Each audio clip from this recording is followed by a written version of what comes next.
بسم اللہ الرحمن الرحیم۔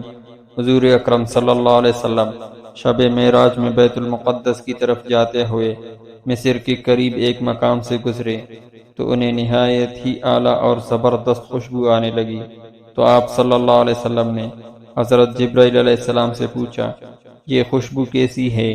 جواب ملا، فرعون کی بیٹی کی باندی اور اس کی اولاد کی قبر سے آ رہی ہے یہ خوشبو۔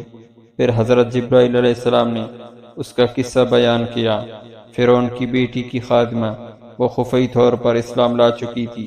ایک دن فرعون کی لڑکی کو کنگھی کرتے ہوئے اس کے ہاتھ سے اتفاقاً کنگھی گر پڑی۔ وہ اٹھانے لگی تو اس کے زبان سے بے ساختہ بسم اللہ نکل گیا۔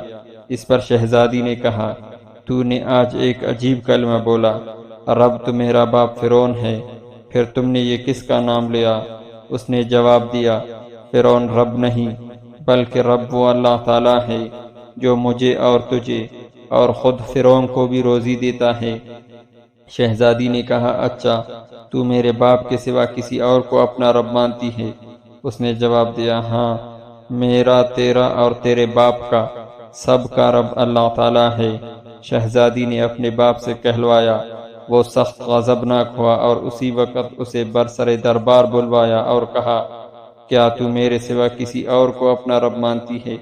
اس نے کہا، ہاں، میرا اور تیرا رب اللہ تعالیٰ ہے جو بلندیوں اور بزرگی والا ہے۔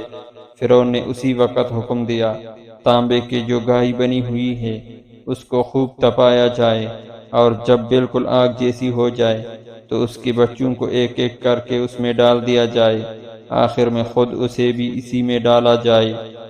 چنانچہ وہ گرم کر دی گئی۔ جب آگ جیسو ہو گئی تو حکم دیا کہ اس کے بچوں کو ایک ایک کر کے اس میں ڈالنا شروع کرے۔ اس نے کہا، بادشاہ، ایک درخواست میری منظور کرو، یہ کہ میری اور میرے بچوں کی ہڈیاں ایک ہی جگہ ڈال دینا۔ اس نے کہا، اچھا، تیرے کچھ حقوق ہمارے ذمہ ہے، اس لیے یہ منظور ہے۔